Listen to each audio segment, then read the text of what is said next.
क्या आपने कभी सोचा है कि एक साधारण सा पौधा जिसे लोग नशे की चीज मानते हैं, वो आपको ब्रह्मांड की सीमाओं से परे ले जा सकता है? क्या कोई ऐसा बीज है जो नशा नहीं बल्कि ज्ञान की चाबी हो सकता है? जरा सोचिए, अगर कोई पौधा आपको अपने भीतर की सबसे गहरी चेतना से जोड़ सके, अगर एक वनस्पति आत्मा और ब्रह्मांड के रहस्य खोलने की कुंजी हो, तो क्या आप उसे सिर्फ नशा कहेंगे? आज हम उस गूढ़ रहस्य की परतें खोलेंगे जिसे सदियों से छुपाया गया है। यह कहानी है भांग की, एक ऐसा पौधा जो शिव का प्रसाद भी है और आधुनिक समाज की घृणा भी। कल्पना कीजिए, एक ऐसी रात जब आकाश पूरी तरह से शांत है, तारे मानो कुछ कहने को तैयार हैं और एक साधु हिमालय की गुफा में बैठा है, आंखें बंद, शरीर स्थिर, लेकिन चेतना किसी और ही लोक में तैर रही है। क्या वह कोई औषधि थी जिसने उसे इस अलौकिक अनुभव तक पहुंचाया, या कोई साधना? क्या हो अगर हम आपको बताएं कि वह साधु शिव का उपासक था और उसने ध्यान से पूर्व जो ग्रहण किया था वह कोई नशा नहीं बल्कि एक पवित्र प्रसाद था, भांग। लेकिन रुकिए, क्या आपने भांग को अब तक एक नशीली चीज माना है? तो यह कहानी आपके सोच के हर दरवाजे को खोल सकती है। आज हम जानेंगे, क्या भांग सचमुच आत्मज्ञान की ओर ले जा सकती है, या यह सब केवल भ्रम है? इस वीडियो को अंत तक देखिए, क्योंकि जो आप जानने वाले हैं वो आपकी चेतना को झकझोर सकता है। अगर आप भी सत्य की तलाश में हैं, तो इस यात्रा में हमारे साथ चलें। चैनल सब्सक्राइब करें और रहस्यों की गहराई में उतरते रहें। भांग एक शब्द जिससे कई लोग डरते हैं तो कुछ आकर्षित होते हैं, लेकिन बहुत कम लोग हैं जो इसके असली रहस्य को जानते हैं। आज भांग को अक्सर ड्रग, नशा, खतरनाक पदार्थ जैसे टैग्स से जोड़ा जाता है, लेकिन क्या आप जानते हैं कि यह वही पौधा है जिसे कभी देवताओं का अमृत कहा जाता था? हमारे ऋषि मुनियों ने इसे औषधि नहीं, एक साधना का हिस्सा माना। यह सिर्फ एक हरी पत्तियों वाली वनस्पति नहीं थी, बल्कि एक चेतना को खोलने वाला द्वार, एक दिव्य रहस्य। हजारों साल पहले जब विज्ञान की भाषा नहीं थी, तब भी हमारे पूर्वजों ने इसके गूढ़ प्रभावों को समझा था। भांग को केवल शरीर को प्रभावित करने वाला पदार्थ नहीं, बल्कि मस्तिष्क के अदृश्य द्वारों को खोलने वाला कूट ज्ञान माना गया। लेकिन समय बदला, समाज बदला और धीरे धीरे भांग की पहचान एक नशे में बदल दी गई। तो क्या यह केवल एक ऐतिहासिक संयोग था, या फिर जानबूझकर इस रहस्य को छिपाया गया? यदि हम भारतीय संस्कृति के सबसे रहस्यमय और शक्तिशाली देवता महादेव शिव की बात करें, तो भांग को उनसे अलग नहीं किया जा सकता। कथाओं में कहा गया है कि जब देवता और असुरों ने समुद्र मंथन किया तो उसमें से हलाहल विष निकला, पूरा ब्रह्मांड थम गया। तब महादेव ने वह विष पी लिया और उनकी तपस्या की अग्नि को शांत करने के लिए भांग को उनके लिए अर्पित किया गया। कहते हैं जब शिव ध्यान में लीन होते हैं तो उनकी चेतना भांग के माध्यम से और भी गहरी हो जाती है। वह सिर्फ समाधि में नहीं जाते, अस्तित्व के परे चले जाते हैं। भांग उनके लिए नशा नहीं बल्कि शिवत्व का प्रवेश द्वार थी। इसीलिए आज भी महाशिवरात्रि पर शिव के भक्त भांग को प्रसाद के रूप में ग्रहण करते हैं, लेकिन यह आनंद के लिए नहीं, आत्मा से जुड़ने के लिए होता है। क्या आप जानते हैं कि जिस भांग को आज समाज में केवल एक नशीली वस्तु माना जाता है, उसका उल्लेख हमारे सबसे प्राचीन और पवित्र ग्रंथों में हुआ है? हाँ, वही वेद जो सनातन ज्ञान के शाश्वत स्रोत माने जाते हैं। अथर्व वेद जो चिकित्सा, तंत्र और रहस्यमय शक्तियों का भंडार है, उसमें भांग को एक पवित्र पौधा जो भय, चिंता और रोगों को हरता है के रूप में वर्णित किया गया है।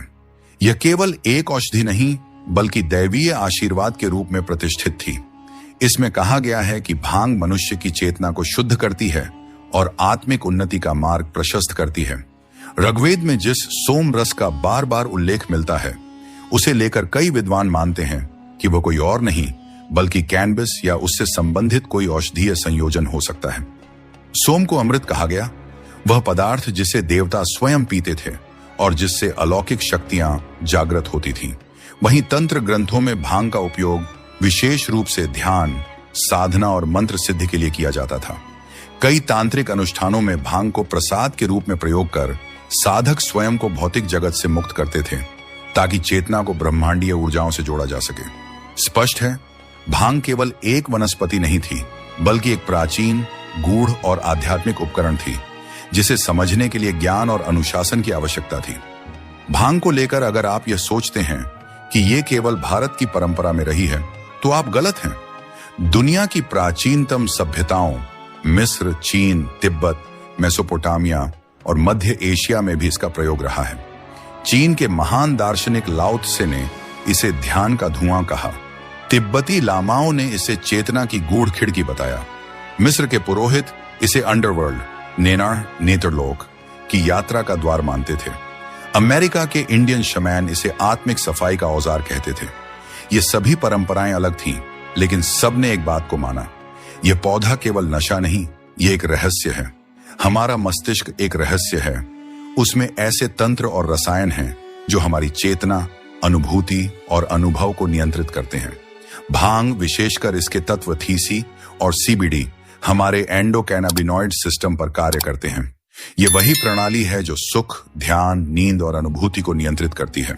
कुछ न्यूरोसाइंटिस्ट्स मानते हैं कि भांग का सूक्ष्म उपयोग पिनियल ग्लैंड, जिसे तीसरी आंख कहा जाता है, को सक्रिय कर सकता है। यही ग्रंथि ध्यान और अंतर्ज्ञान का द्वार है। जब कोई साधक ध्यान की गहराई में जाता है, तब मस्तिष्क की थीटा और डेल्टा तरंगें सक्रिय होती हैं। भांग कुछ हद तक इस अवस्था को सहज बना सकती है।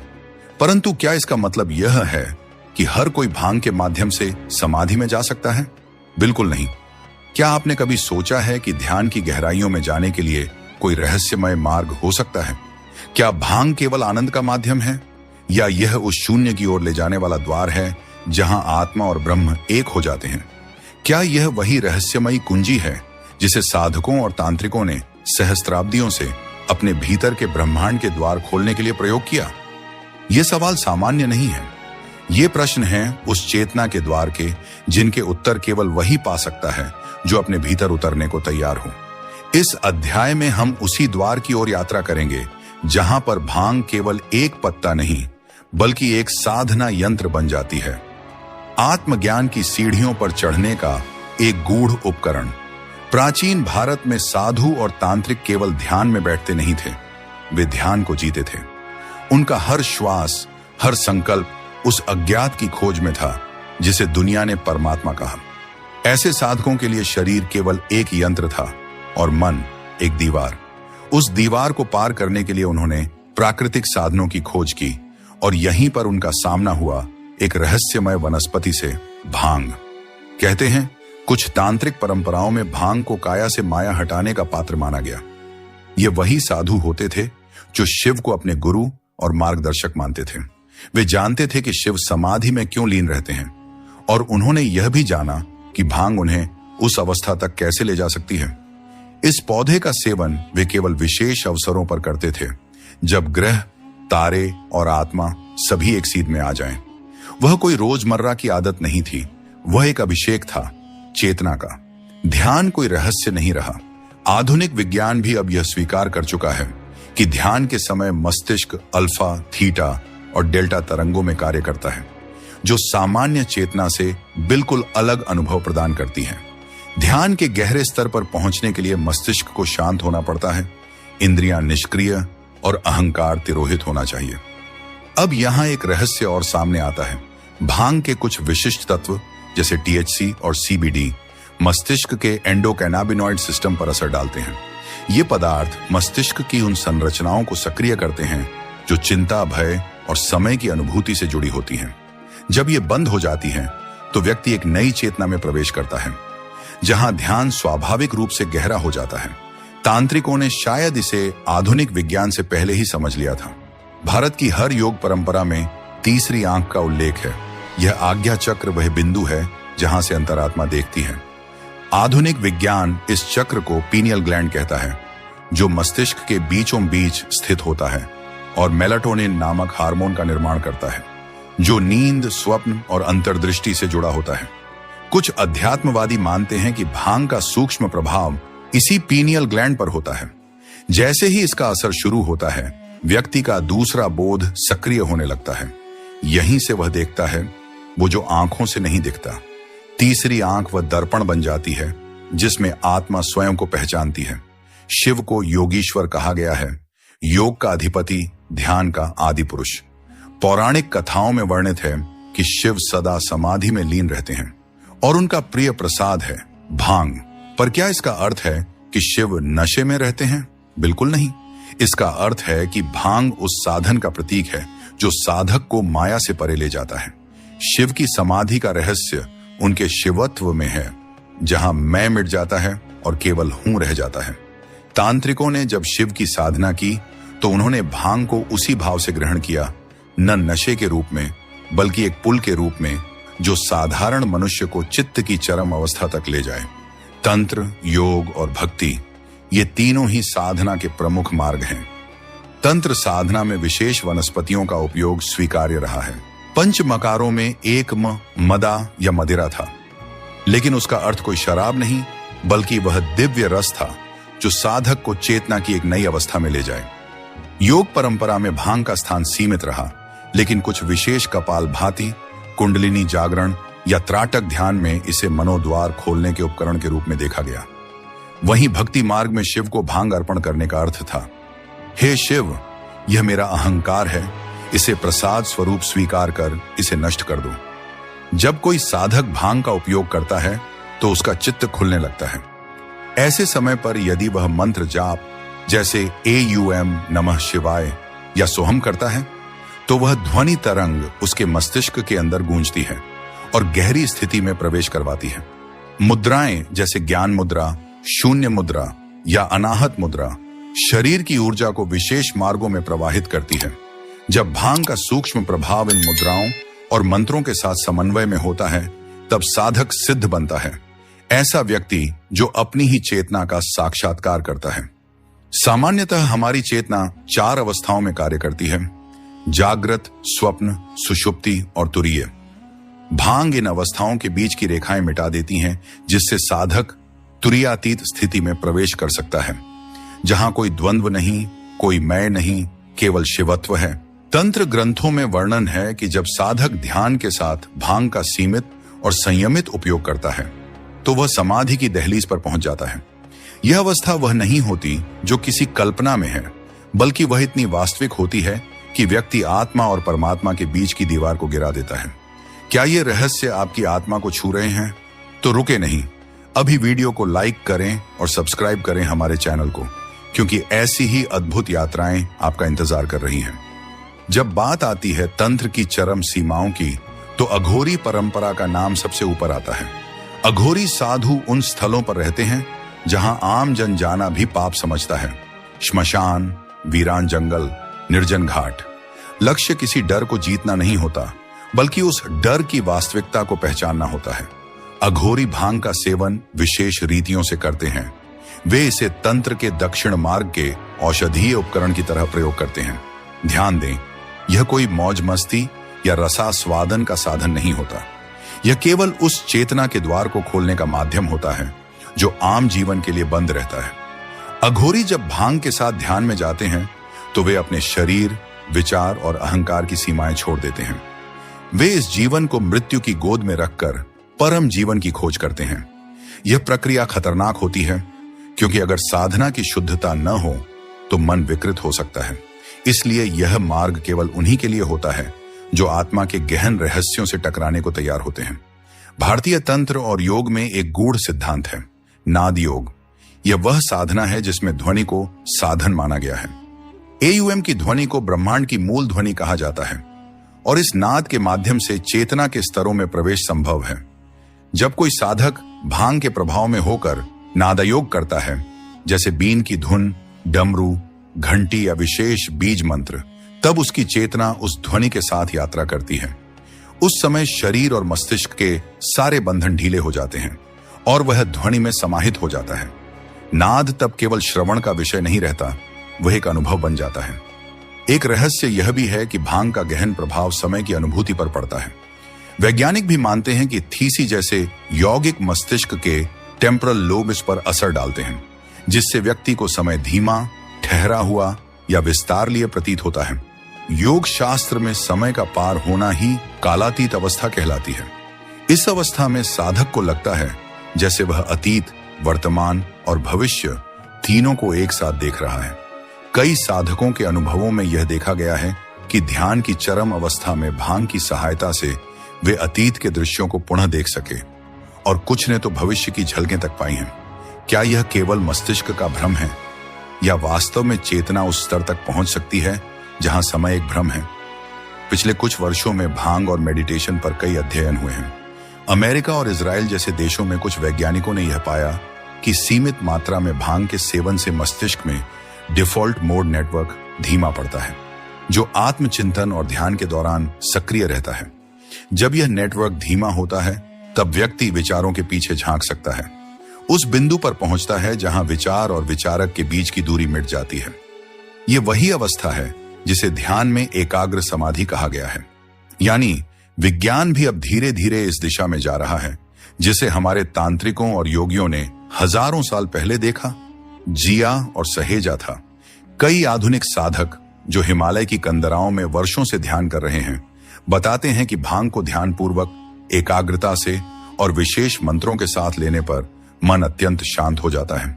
एक योगी कहते हैं, जब मैं भांग का प्रयोग करता हूं तो मेरी सांस की गति धीमी हो जाती है, मेरा मन स्थिर हो जाता है, जैसे कोई झील जिसमें एक भी लहर ना हो। उस समय मैं केवल हूं। दूसरे साधक का अनुभव है, भांग मेरे लिए शिव का प्रसाद है। मैं इसे तभी लेता हूं जब भीतर की यात्रा बहुत कठिन हो जाए। यह मुझे वह धक्का देता है जो मुझे मौन की गहराइयों में ले जाता है। यहां स्पष्ट है, यह साधन है, साध्य नहीं। उद्देश्य केवल अनुभव करना है, खो जाना नहीं। भांग एक शक्तिशाली औजार है, लेकिन हर औजार का प्रयोग सावधानी से होना चाहिए। जो व्यक्ति मानसिक रूप से अस्थिर हो या जिसका उद्देश्य केवल नशा हो, उसके लिए यह मार्ग नहीं है। यह अग्नि है, यह तपाए भी सकती है और भस्म भी कर सकती है। सभी प्राचीन ग्रंथों में भांग के साथ साधना का उल्लेख विशेष परिस्थिति, गुरु की देखरेख और संयम के साथ ही किया गया है। यह कोई दैनिक सेवन की वस्तु नहीं, यह यात्रा का साधन है और केवल वही इस यात्रा पर जा सकता है जो भीतर उतरने की हिम्मत रखता हो। आखिरकार यह समझना आवश्यक है कि भांग मंजिल नहीं है, वह केवल एक सीढ़ी है जो ध्यान की ऊंचाइयों की ओर ले जाती है। असली साधना तो उस क्षण शुरू होती है जब व्यक्ति इस सीढ़ी को पार कर जाता है, जब उसे भांग की आवश्यकता नहीं पड़ती, क्योंकि चेतना अब स्वतः ही मुक्त हो चुकी होती है। भांग तब केवल एक स्मृति रह जाती है, उस यात्रा की शुरुआत की जिसने आत्मा को ब्रह्म से जोड़ दिया। भांग, ध्यान, साधना और शिव, ये चारों शब्द अपने आप में एक ब्रह्मांड हैं। जब इनका समन्वय होता है तो साधक केवल बैठा नहीं रहता, वह उड़ने लगता है। उसकी उड़ान शून्य की ओर होती है, जहां कोई शब्द नहीं, कोई रूप नहीं, केवल अनुभव होता है। शायद यही कारण है कि हर शिवरात्रि पर लाखों लोग भांग का सेवन करते हैं। यह कोई मेला नहीं, यह चेतना की सामूहिक यात्रा है। वे सब जानते हैं, कहीं ना कहीं भांग उन्हें शिव के और करीब ले जाएगी। और शिव केवल एक देव नहीं, बल्कि वह अनुभव है जो ध्यान की अंतिम अवस्था में होता है। क्या आप भी उन अनगिनत जिज्ञासुओं में से एक हैं जिनके भीतर एक सवाल कई वर्षों से गूंजता आया है? क्या आत्मज्ञान किसी वनस्पति के सहारे संभव है? क्या शिव की भांग सिर्फ एक मिथक है, या फिर यह किसी गहरे गुप्त सत्य की ओर इशारा करती है? क्या यह एक ऐसा साधन है जिसे समझ लिया जाए तो चेतना के सभी दरवाजे खुल सकते हैं, या फिर यह बस एक भ्रम है, एक मायाजाल जो हमें आत्ममुग्ध कर देता है लेकिन आत्मा से दूर ले जाता है? तो क्या आत्मज्ञान किसी बाहरी वनस्पति के सहारे प्राप्त किया जा सकता है? शायद शुरुआत में हां, लेकिन अंत में नहीं। आत्मज्ञान का अंतिम सत्य तब आता है जब साधक अपने सभी सहारों को छोड़ देता है। मंत्र, यंत्र, भांग, ध्यान की तकनीक, सब कुछ। वह जब केवल शुद्ध होने की अवस्था में पहुंचता है, तब ब्रह्म प्रकट होता है। इसलिए भांग को लेकर यह कहना उचित होगा, यह उस द्वार की कुंजी हो सकती है जहां से यात्रा शुरू होती है, लेकिन वह यात्रा उसी दिन पूरी होती है जब साधक उस कुंजी को पीछे छोड़ देता है। अब प्रश्न यह नहीं रह जाता कि भांग सही है या गलत। प्रश्न यह है, क्या आप इसके लिए तैयार हैं? क्या आप वह साहस रखते हैं जो माया के पर्दों को चीरकर ब्रह्म से मिलने के लिए चाहिए? क्या आप वह अनुशासन और विवेक रखते हैं जिससे इस वनस्पति को औजार की तरह उपयोग कर सकें, न कि नशे की लत में फंस जाएं? यह रहस्य आपके भीतर है।